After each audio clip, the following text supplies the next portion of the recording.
I'm Nit. Today I have a Camojojo trail camera here that I doing a review walkthrough of. They were nice enough to reach out and they did send us a camera that we could keep.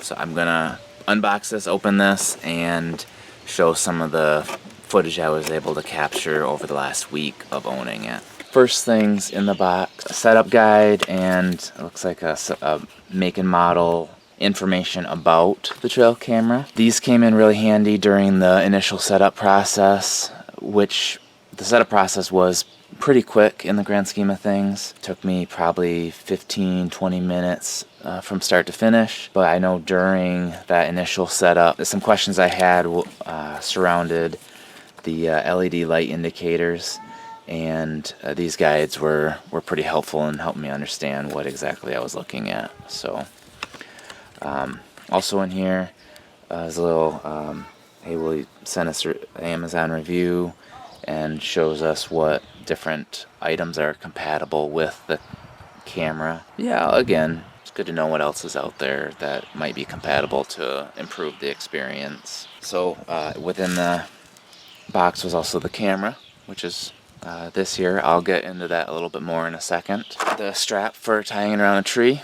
I really like these that have the clips on them, that also the strap goes through here. It makes putting it up on the tree or whatever you're hanging it on really nice and convenient. There's also a bracket, so you can move the camera up and down along the tree, and it keeps it off the tree, maybe keep the camera lasting a little bit longer. That's a quality add there. And then connections, so if you're going to pull footage off the camera, that's what that's for, and I really like its USB-C. You know, most things are USB-C nowadays, and having that compatible with your phone charger and things means you don't have to bring extra cables out in the field with you. Plug also for the solar panel, which I don't have here today, but is compatible with it. It's also helpful. Now if I look at the camera here, build quality seems pretty good. They do tout this antenna, which is kind of a new lower profile make. It actually looks kind of, I think it looks pretty nice. So far in my testing, the self-service has worked. If you open up the camera, you'll see there's the SIM card here that was already pre-installed. You know, it's got a spot for batteries, little LED indicators, if your profile's set up and configured, if your batteries are good, and if your connection's good. Nice to have those indicators if you're setting it up and want to know quickly if it's going to work or not. And then you can see the plugs and reset buttons are over there. So all that stuff is fairly standard. I'm assuming this is where the plug would be for the solar as well. Haven't had any issues, but I do want to show you within the app, because I think the app is kind of a key functionality to what the value of this device provides. So next up, I'm going to show you within the app what the different things I've been seeing.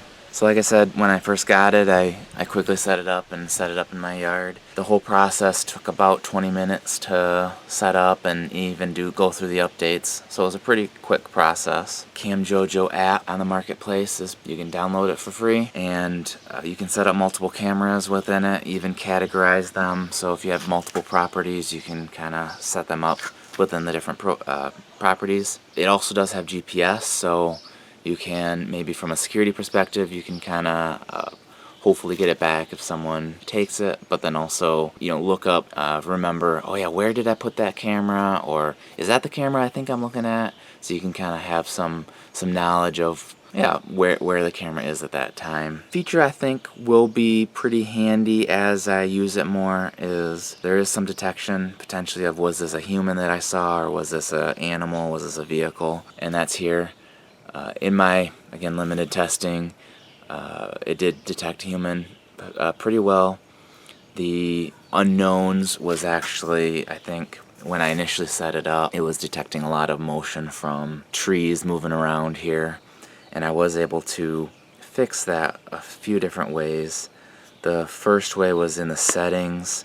They have settings for sensitivity. I was able to dial that back. Initially, I think by default, it has 9 or high sensitivity, which is probably where you'd want the default, I would assume. But for where I set it up, I dial it back to a 6 or the middle, and that seems to be the sweet spot for me. Lots of other settings, call a few out.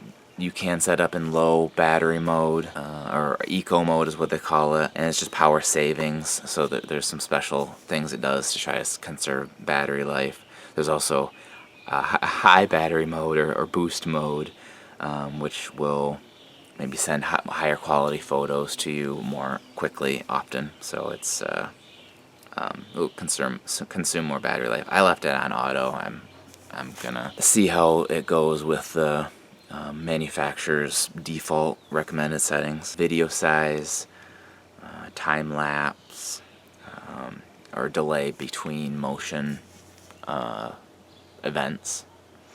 So it's pretty customizable, and what I think is kind of a killer ability is set up the camera, and then as you're seeing these alerts, be able to adjust the settings. That is going to be super awesome. So where I am using these cameras is out on public land, and often it's a mile out there once I get to the trailhead, and so I mean it's going to save me lots of time, not only having the updates, also just being able to adjust the settings. I'm super looking forward to putting this out there and seeing what kind of activity I can get. An interesting setting or feature that it has here is you can dial in live into the camera to see what live is going on right at that time. You can also add on with the subscription the ability to have like 60 minutes of live footage or live camera action. My limited use of it seemed to work. They do limit you to like 10 minutes after an active event, and so if you see a deer walking by, you might want to jump into that live footage quickly after that event. I think that they're limiting people from watching it all the time. Overall, this has been a really quality device. The app has been fairly feature-rich. I can't think of a feature that I wanted. The subscriptions look reasonable. The lowest end subscription you can get to it is 300 pictures or videos a month, which I think is very reasonable. I really enjoyed having the statuses, video, both from the battery as well as the cell reception on the device. Yeah, I'm really looking forward to putting this out on the public land and getting some activity out of it. Appreciate you watching. If you have any other follow-up questions about it, feel free to post them in the comments, and I'll see if I can respond to those or give some more answers to any questions you guys have. Thank you.